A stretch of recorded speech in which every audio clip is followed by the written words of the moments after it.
ఒకసారి మనం మరలా లోకాసు వార్త 23వ అధ్యాయము 29వ వచనం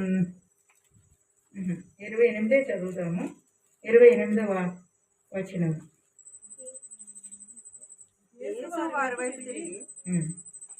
చదవండి. యెరూషలేము కుమార్తెలారా, నా నిమిత్తము ఏడవకుడి, మీ నిమిత్తమును మీ పిల్లల నిమిత్తమును ఏడుడి. చాలమ్మా, చాలు. చిన్న ప్రార్థన చేసుకుందాం. కృపా సత్య సంపూర్ణుడు అయిన దేవ, మీరు మా అందరితో మాట్లాడండి ప్రభా.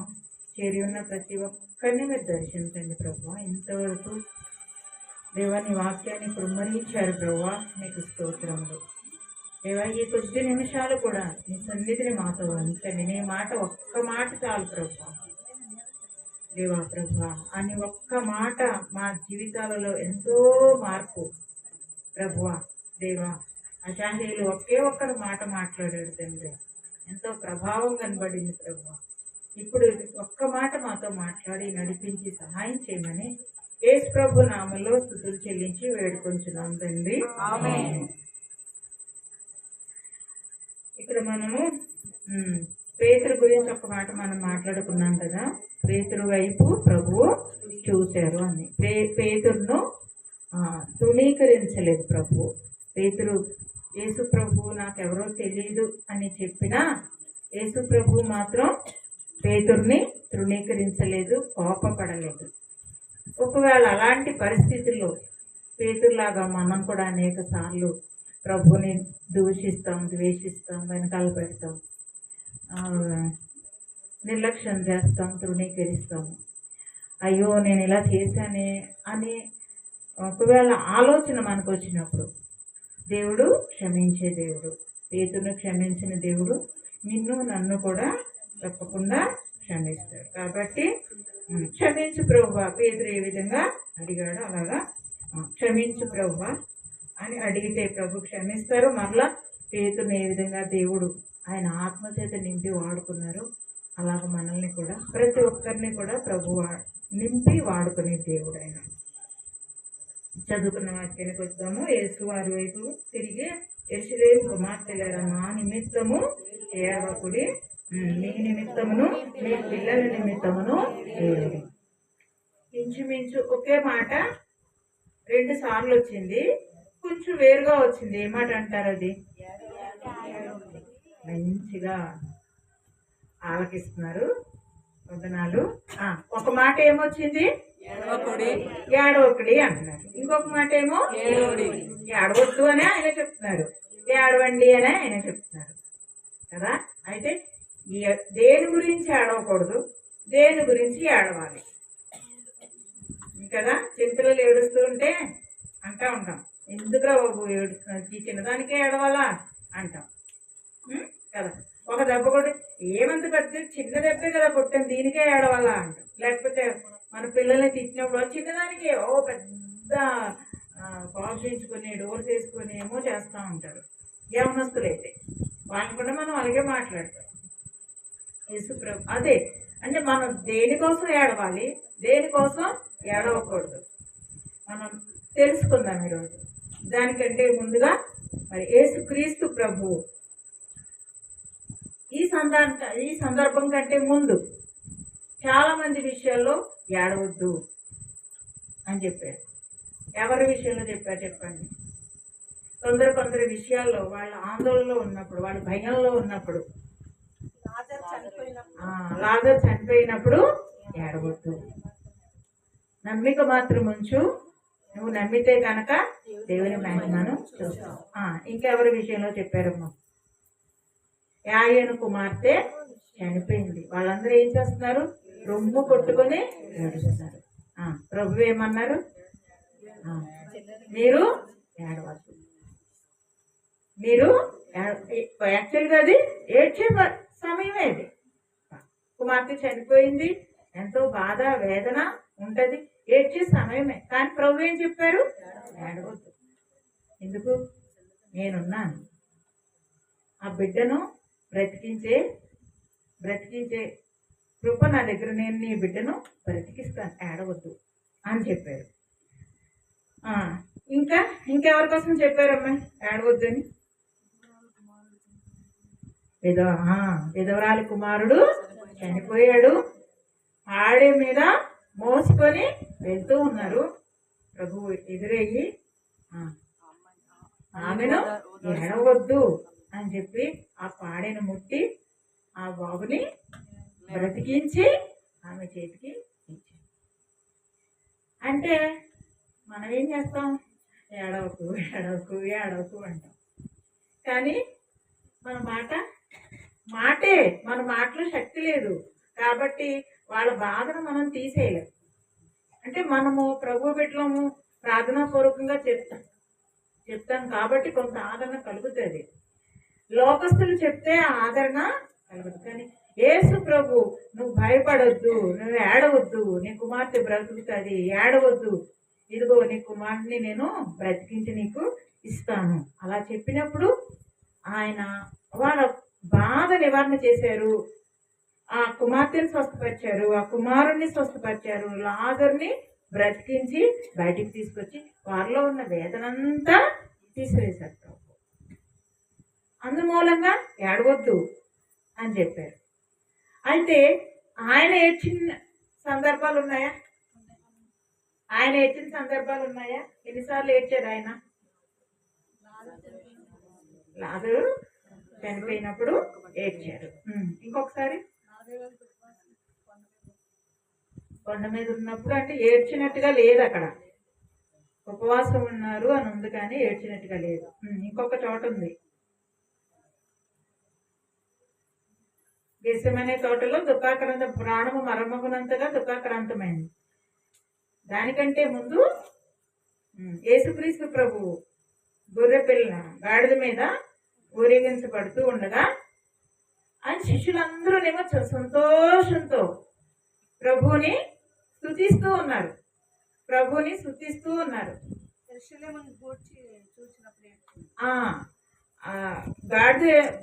గాడిద మీద బట్టలు వేశారు, ప్రభువుని ఎక్కించారు. గాడిద వెళ్తూ ఉండగా బట్టలు వేశారు. ఆయన ఆ గాడిద బట్టల మీద నడుస్తూ ఉండగా హోసన్నా హోసన్నా అని చెప్పి, అంటే ఆయనకి మన వాక్యాలు చదువుకోవడం లేదు, స్తుతిస్తూ ఉన్నారు. వాళ్ళేమో సంతోషంగా ఉన్నారు. శిష్యులు, బహుజన సమూహం, ఆయనను వెంబడించే వారందరూ కూడా సంతోషంగా ఉన్నారు. ప్రభు ఏమో ఏడ్చారంట. దేన్ని చూసి? యెరూషలేమును చూసి. యెరూషలేమును గురించి ఆయన ఏడ్చిన ప్రభువుగా మన వాక్యంలో రాయబడింది. అక్కడేమో లాజరు విషయంలో ఆ కుటుంబస్తులు, ఆ గ్రామస్తులు వాళ్ళంతా వేదన పడుతూ ఉంటే వాళ్ళతో పాటు ఈయన కూడా వేదన పడ్డారు, బాధపడ్డారు, జాలి పడ్డారు. అయితే ఇక్కడ యెరూషలేము గురించి ఏడ్చినప్పుడు ఆయనకి ఏం కనపడుతుంది? అక్కడ ఉన్న వాళ్ళందరికీనేమో యేసు ప్రభు కనిపిస్తున్నారు, యేసు ప్రభుని స్తుతిస్తున్నారు. కానీ ప్రభుకి ఏం కనిపిస్తుంది? పతనమైపోయే యెరూషలేము కనిపిస్తుంది.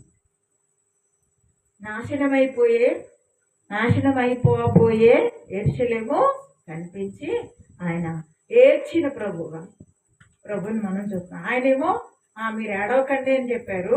కానీ ఆ పరిస్థితి చూసేటప్పటికి ఆయన ఆత్మలో ఆ యొక్క యెరూషలేమును గురించి, ఆ వీధుల గురించి, ఆ ప్రజల గురించి, మందిరాలను గురించి, సమాజ మందిరం గురించి చూస్తున్నప్పుడు ఆయనకి ఎంతో వేదన కలిగింది, బాధ కలిగి ఆయన కన్నీరు కార్చిన ప్రభువుగా చూస్తున్నాం. ఈ విధంగా యేసుక్రీస్తు ప్రభువుని వెంబడించిన స్త్రీలతో ఏం చెప్తున్నారు ఆయన? ఏడవకండి. ఏం చెప్తున్నారు ఆయన? ఏడవకండి అంటే ఇప్పుడు వద్దాం, నా నిమిత్తం ఏడవకండి. వాళ్ళు ఎవరి నిమిత్తం ఏడుస్తున్నారు? అయ్యో యేసు ప్రభువా, నువ్వు నాకు ఇంత చేసావు, నాకు ఇలా చేసావు, నా కుమారుడు చావు బ్రతుకుల్లో చనిపోయి ఉంటే బ్రతికించావు, ఎన్ని రకాల అన్ని విషయాలు జ్ఞాపకం చేసుకుంటూ అయ్యో ఇలాంటి నీకా, ఇలాంటి ప్రేమ కలిగిన నీకా, ఇంత జాలి కలిగిన, ఇంత కరుణ కలిగిన నీకా ఇలాంటి మరణం, ఇలాంటి పరిస్థితి అని చెప్పి యేసు ప్రభువుని చూస్తూ ప్రభువుని గురించి ఏడుస్తున్నారు. అందుకని ఆయన ఏం చెప్తున్నారు? నా నిమిత్తము ఏడవకండి. మీరు ఏడవలసింది నా నిమిత్తం కాదు. ఇప్పుడు ఎవరి నిమిత్తం ఏడవాలి? మీ నిమిత్తం, మీ పిల్లల నిమిత్తం. దానికంటే ముందు మనం దేని గురించి ఏడుస్తున్నాము? మన అనుదిన జీవితంలో, మన కష్ట సమయాల్లో, మన పరిస్థితుల్లో చాలా విషయాలు మనల్ని వేధిస్తూ ఉంటాయి. ఏడుస్తూ ఉంటాం, కన్నీరు కారుస్తూ ఉంటాం, దుఃఖపడుతూ ఉంటాం. చాలా పరిస్థితులు మనకి ఉన్నాయి. మన చుట్టూరు అసలు ఇంకా ఒక కూడా కనబడిన పరిస్థితుల్లో మనం ఉన్నాం. ఆ పరిస్థితులన్నింటిని బట్టి వేదన పడుతున్నామేమో, కన్నీరు కారుస్తున్నామేమో, దుఃఖపడుతున్నారేమో. అయితే ప్రభు ఈ రాత్రి వేళ చెప్తున్నారు, ప్రియ సహోదరి, నువ్వు ఏడవద్దు, నేను నీకు సహాయం చేస్తాను అని చెప్పి ఆయన చెప్తూ ఉన్నారు. దేనికి మనం దుఃఖపడాల్సిన అవసరం లేదు. ప్రభు మనకి సహాయకుడు. అయితే దేని నిమిత్తం ఏడవాలని చెప్తున్నారు ఆయన? దేని నిమిత్తం ఏడవాలి? మీ నిమిత్తము, మీ బిడ్డల నిమిత్తము ఏడవాలి. మనం ఏడవలసిందే. ఎవరి నిమిత్తం ఏడవాలి? మీ నిమిత్తము, బిడ్డల నిమిత్తం. ఆ అంశాన్ని మనం ప్రభు చిత్తం అయితే రేపు చూద్దాము. ఒకసారి మరలా లోకా సువార్త 8వ అధ్యాయము మొదటి 2 వచనాలమ్మ. 1వ వచనము, 2వ వచనం. వెంటనే ఆయన దేవుని రాజ్య సువార్తను ప్రకటించుచు ప్రతి పట్టణములోను ప్రతి గ్రామములోను సంచారం చేయించుండగా 12 మంది శిష్యులను, అపవిత్రాత్మలను, వ్యాధులను పోగొట్టబడిన కొందరు స్త్రీలను, అనగా 7 దేవులు వదిలిపోయిన మగ్దలేనమైన మరియయు, హేరోది యొక్క గృహ నిర్వాహకుడకు పూజ భార్యకు యోహన్నయు, సుసన్నయు ఆయనతో కూడా చాలా ఇక్కడ ఎవరు కనిపిస్తున్నారమ్మా మనకి? మనం ఉదయం చెప్పుకున్నాం కదా, ఒక సమూహం కనిపిస్తుంది కదా, ఒక సమూహం, కొందరు వ్యక్తులు, ఒక సమాజం అనేది ఇక్కడ కనిపిస్తుంది. ఈ సమాజం ఎలాంటి సమాజం అని చెప్పుకున్నాము? గుర్తుందా ఎవరికైనా? అంటే వారిలో ఒక ఏమి స్వార్థపూరితమైన స్వార్థం లేకుండా వెంబడిస్తున్నారు ప్రభుని. ఏదో ఆశించి ప్రభుని వెంబడించట్లేదు. ప్రభువుని ప్రభువుగా ప్రేమించి ప్రభువుని ప్రభువుగానే అనుసరించడానికి వాళ్ళు వెంబడిస్తున్నారు. ఏ విధమైన శారీరకమైన కోరికలు కానీ, కుటుంబపరమైన కోరికలు కానీ, లోకానుసారమైన కోరికలు కానీ ఆశించి వాళ్ళు ప్రభువుని వెంబడించలేదు. ప్రభువుని వెంబడించే గ్రూప్ అది.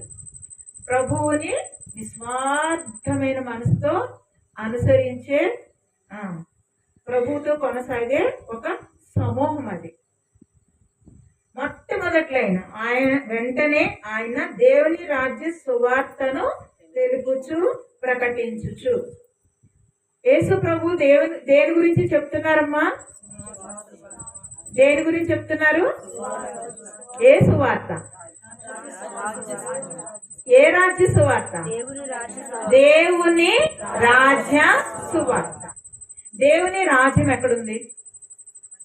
పరలోకంలో ఉంది. దేవుని రాజ్యం ఎక్కడుంది? పరలోకంలో ఉంది. ఇప్పుడు ఈ సమూహం అంతా ఏ రాజ్యానికి చెందినవారు? ఇప్పుడు ప్రభువుని వెంబడిస్తున్న ఈ సమూహం అంతా, ఈ స్త్రీలు, ఆ శిష్యులు ఏ రాజ్యానికి సంబంధించిన వారు? దేవుని రాజ్యానికి సంబంధించిన వారు. యేసుక్రీస్తు ప్రభువు దేవుని రాజ్యాన్ని గురించి ప్రకటిస్తూ ఉన్నారు. దేవుని రాజ్యం ఎక్కడుంది? పరలోకంలో ఉంది. మనం ఎక్కడున్నాం? భూలోకంలో ఉన్నాం, పాపలోకంలో ఉన్నాం, పాపదేహంతో ఉన్నాం, పాపములో ఉన్నాం. అలాంటి పాపంలో ఉన్నాం. మనకు ఏమి ఇవ్వాలని ఆయన ప్రకటిస్తున్నారు? మనం ఇందులో ప్రవేశించాలని, ఎందులో ప్రవేశించాలన్నమ్మా? ఏ రాజ్యంలో ప్రవేశించాలని? దేవుని రాజ్యంలో ప్రవేశించాలని ఆయన ఆ సువార్తను ప్రకటిస్తున్నారు. ఇప్పుడు మన అందరం ఎక్కడ ఉండాలని దేవుని ఆశ? అమ్మా, ఏ రాజ్యంలో ఉండాలని? దేవుని రాజ్యంలో ఉండాలని ఆయన ఆశ. అందుకే ఆయన ఊరు ఊరు, గ్రామం గ్రామం, పల్లె పల్లె తిరుగుతూ దేవుని రాజ్యాన్ని గురించి ప్రకటించాడు. ఒక్క ప్రశ్న,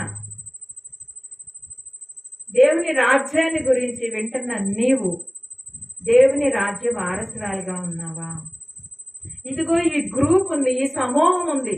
ఈ సమూహము దేవుని ప్రభువుతో చేరారు, దేవుని రాజ్య వారసులుగా ఉన్నారు. నీవు దేవుని రాజ్యానికి చేరే మార్గంలో నీవు ఉన్నావా?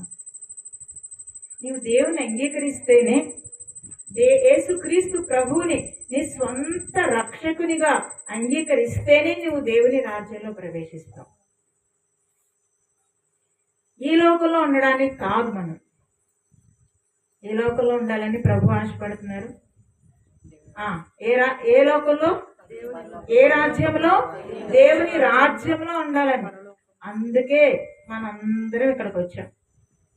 మరి ఎంత వచ్చి యేసు ప్రభువుని తెలుసుకోకుండా, ప్రభువుని హృదయంలోకి చేర్చుకోకుండా, దేవుని రాజ్య సంబంధిగా నువ్వు మార్చబడకుండా వెళ్ళిపోతే నీ జీవితం ఎక్కడికి వెళ్తుందంటే నిత్య నరకాగ్నికి వెళ్తుంది. నిత్య నరకాగ్ని నుండి తప్పించడానికి యేసుక్రీస్తు ప్రభు ఈ లోకంలోనికి వచ్చాడు.